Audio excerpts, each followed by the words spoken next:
राधे कृष्ण दोस्तों, आपका स्वागत है आपके अपने यूट्यूब चैनल स्टडी जोन में। आज हम पढ़ेंगे धर्मवीर भारती का एक बहुत ही प्रसिद्ध नाटक अंधा युग। ये नाटक UGC net JRF paper 2 Hindi साहित्य के यूनिट 8 का विषय है। तो चलिए हम इसके जो प्रमुख और विशेष बिंदु हैं उनको देखते हैं। अंधा युग ये धर्मवीर भारती का नाटक है। इसकी रचना 1955 में की गई थी। ये गीति नाट्य की एक प्रौढ़ रचना है। क्या कह रहे हैं? गीति नाट्य की एक प्रौढ़ रचना है। पौराणिक कथा के आधार पर रचित नाटक है। ये नाटक पौराणिक कथा के आधार पर रचा गया है। ध्वनि गीति नाट्य का प्राण तत्व है। भाषा नटस्थ होती है। इसकी जो भाषा है वो नटस्थ है, तटस्थ है। महाभारत के अंतिम दिन की कथा से लेकर कृष्ण की मृत्यु तक की कथा का 5 खंडों में इसमें जो है वर्णन किया गया है। इसमें जो कृष्ण है वो प्रेरणा स्रोत है। कृष्ण प्रेरणा स्रोत है। डॉक्टर पुष्पा भारती ने इस नाटक के विषय में कहा है कि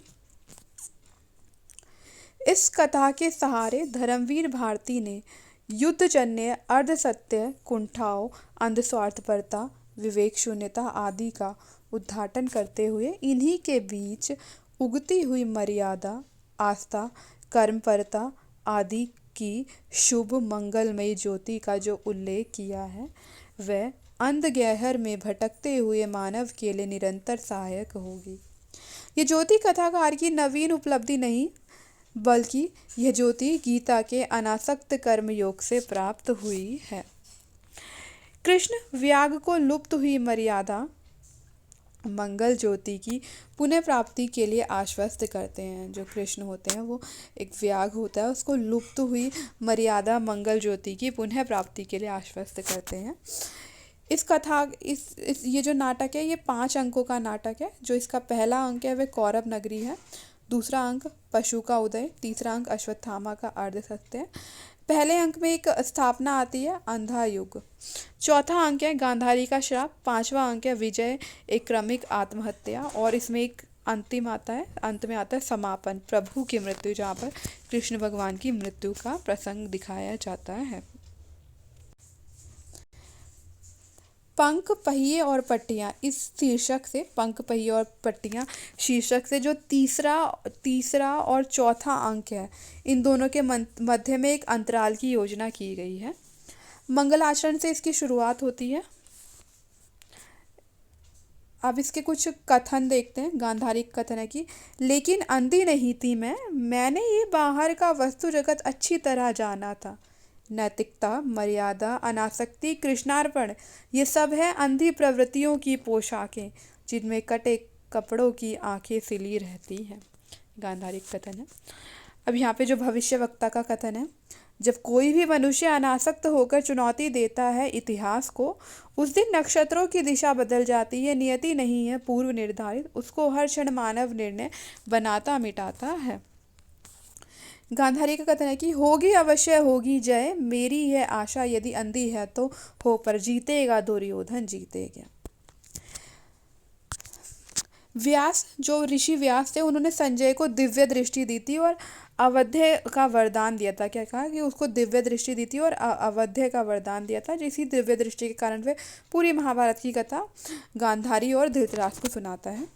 प्रथम अंक में 3 कथा गायन है। पहला कथा गायन है दृश्य परिवर्तन को संकेतित रूप में प्रस्तुत करता है। जो पहला कथा गायन है वह दृश्य परिवर्तन, जब दृश्य परिवर्तित होता है तो उसको संकेतित रूप में प्रस्तुत करता है।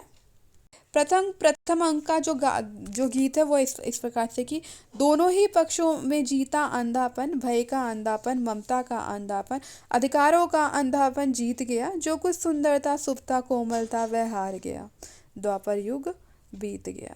ये उसके जो है पहला गीत, प्रथम अंक में जो गीत आता है वो है। फिर मध्य कथा गायन है अंधपुर में मरघट की सी खामोशी, कृष्ण गांधारी बैठी है शीश झुकाए, सिंहासन पर धृतराष्ट्र मौन बैठे हैं, संजय अब तक कुछ भी संवाद न लाए। ये मध्य कथा जो है नाटक के मध्य में कथा गायन है। फिर जो अंतिम गायन है वो इस प्रकार से है कि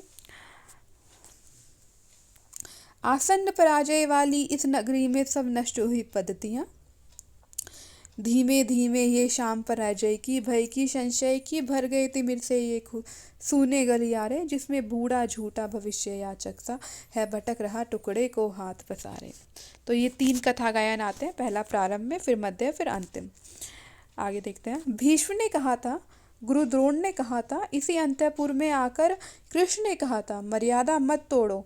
तोड़ी हुई मर्यादा कुचले हुए अजगर सी गुंजलिका में कौरव वंश को लपेटकर सूखी लकड़ी सा तोड़ डालेगी। ये विदुर धृतराष्ट्र कहते हैं, विदुर का कथन है। आगे देखते हैं अश्वत्थामा का कथन। मातुल, मैं योद्धा नहीं हूँ, बर्बर पशु हूँ। ये तटस्थ शब्द मेरे लिए अर्थहीन है। सुन लो, यह घोषणा इस अंधे बर्बर पशु की पक्ष में नहीं है, जो मेरे वह शत्रु है। यह अश्वत्थामा का कथन है। यूसुफ कथन है। अब यूसुफ का कथन देखते हैं। मेरा अपराध सिर्फ इतना है, मेरा अपराध सिर्फ इतना है, सत्य पर रहा मैं दृढ़, पक्ष में मैं असत्य का नहीं लूँगा।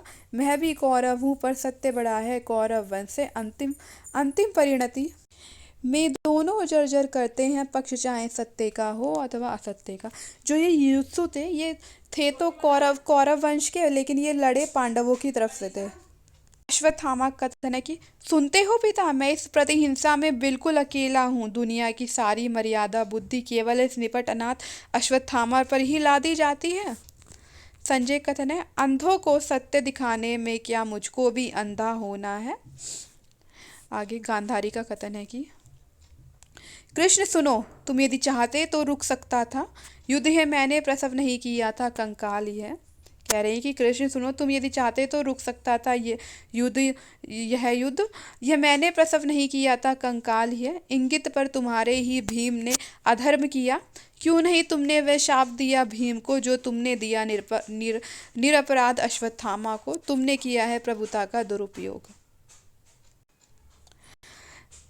जब अश्वत्थामा जो है छल से पांडवों के उसमें पांडवों के वहाँ पे शिविर में चला जाता है, और जो है छल से उनको मारने का प्रयास करता है, और वो जो अभिमन्यु की जो पत्नी थी उत्तरा, उस पर जो है ब्रह्मास्त्र का प्रयोग करता है। तब कृष्ण भगवान उसको जो है श्राप दे देते हैं अश्वत्थामा को। तो ये वही गांधारी उसी के वजह से कृष्ण को श्राप देती हैं। तब ये कृष्ण से कहते हैं कि तुमने अपनी जो प्रभुता है उसका दुरुपयोग किया है, तुम चाहते तो युद्ध रुक जाता है, ऐसा गांधारी कहती हैं। अब आगे देखते हैं कृष्ण। अब यहाँ पर कृष्ण का कथन आया है। भगवान कृष्ण कहते हैं कि मैंने अर्जुन से कहा, सारे तुम्हारे कर्मों का पाप पुण्य योग क्षेम मैं वहन करूँगा अपने कंधों पर। 18 दिनों के इस भीषण संग्राम में कोई नहीं, केवल मैं ही मरा हूँ। करोड़ों बार, जितनी बार जो भी सैनिक भूमिशाई हुआ, कोई नहीं था, वह मैं ही था।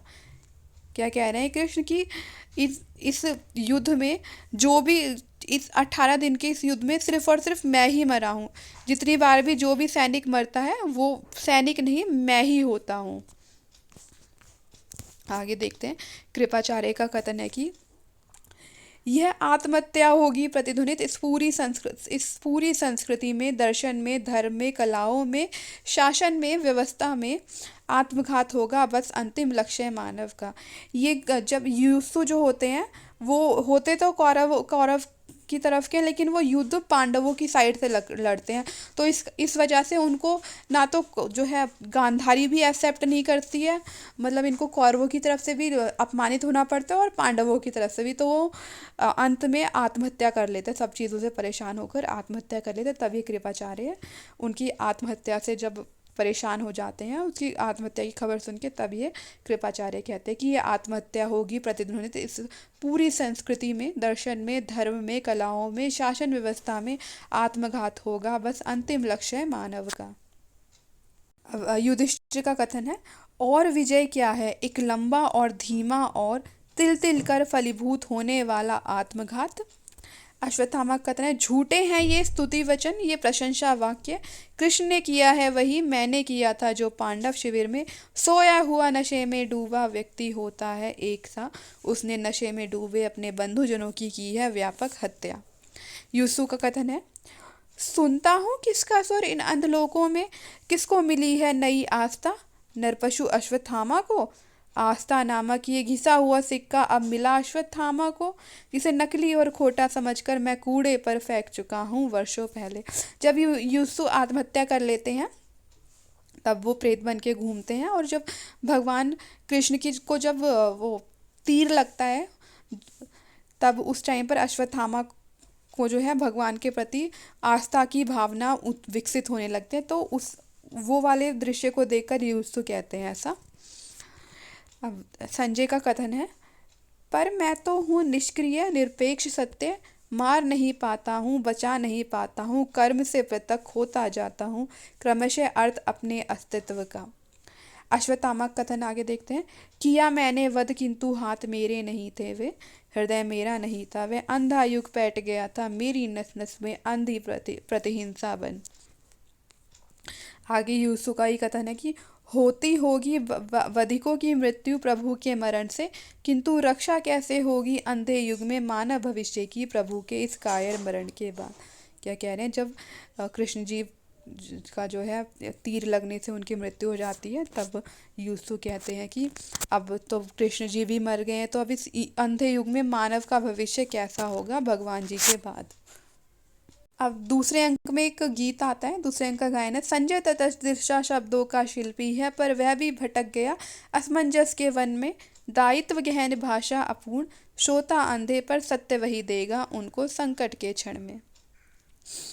कौरव पक्ष के केवल 3 व्यक्ति कृतवर्मा, कृपाचार्य और अश्वत्थामा, ये 3 ही जीवित बचते हैं कौरवों की साइड से। कृतवर्मा, कृपाचार्य और अश्वत्थामा, महाभारत के युद्ध में सिर्फ ये 3 ही जीवित होते हैं। आगे देखते हैं अश्वत्थामा का कथन। वध केवल वध अंतिम अर्थ बने मेरे अस्तित्व का, वध मेरे लिए नहीं रही नीति, वह है अब मेरे लिए मनोग्रंथि, किसको पा जाऊं किस मरोड़ू मैं। वृद्ध याचक का कथन है। वर्तमान से स्वतंत्र कोई भविष्य नहीं, अब भी समय है दुर्योधन, समय अब भी है, हर समय इतिहास बदलने का क्षण होता है। वृद्ध याचक का कथन है। आगे बलराम का कथन आता है। सारी तुम्हारी कूट बुद्धि और प्रभुता के बावजूद शंख ध्वनि करते हुए अपने शिविरों को जाते हैं पांडवगण, वे भी निश्चय मारे जाएंगे अधर्म से। दुर्योधन का कथन है आगे। अश्वत्थामा, जब तक प्रतिशोध का ना दोगे संवाद मुझे, तब तक जीवित रहूंगा मैं, चाहे मेरे अंग अंग ये वन पशु चबा जाएं। फिर आगे अश्वत्थामा का कथन है। तुमने कहा था नरो व कुंजरो व कुंजर की भांति, मैं केवल पदाघातों से चूर करूंगा धृष्टद्युम्न को। अब इस नाटक में एक भगवान शिव का कथन भी आता है। अश्वत्थामा, तुम विजयी होगे, निश्चय हो चुका पांडवों के पुण्यों का क्षय मैं कृष्ण प्रेमवश अब तक इनकी रक्षा करता था, मैं विजय दिलाता इनमें नया पराक्रम भरता था, पर कर अधर्म वध द्वार उन्होंने स्वतः मृत्यु के खोले। अंध शब्द इस जो नाटक में अंध शब्द 56 बार आया है। कितनी बार? 56 बार। प्रथम द्वितीय अंक में गायन संक्षिप्त और घटनाओं के सूचक हैं, जबकि अंत के कथा गायन की परिधि विस्तृत है। ये कह रहे हैं जो गायन है वह संक्षिप्त और घटनाओं के सूचक है, और जबकि अंत में जो कथा गायन है वह उसकी परिधि विस्तृत है। इस नाटक के जो कुछ पात्र हैं वो इस प्रकार से हैं। कृष्ण, अश्वत्थामा, गांधारी, विदुर, धृतराष्ट्र, युधिष्ठिर, कृतवर्मा, कृपाचार्य, संजय, युसु, वृद्धयाचक, गूंगा भिखारी, व्यास, बलराम, प्रहरी 1 और प्रहरी 2, इस नाटक के कुछ प्रमुख पात्र हैं ये। लाइक करें, शेयर करें और हमारे चैनल को सब्सक्राइब करें। Thanks for watching.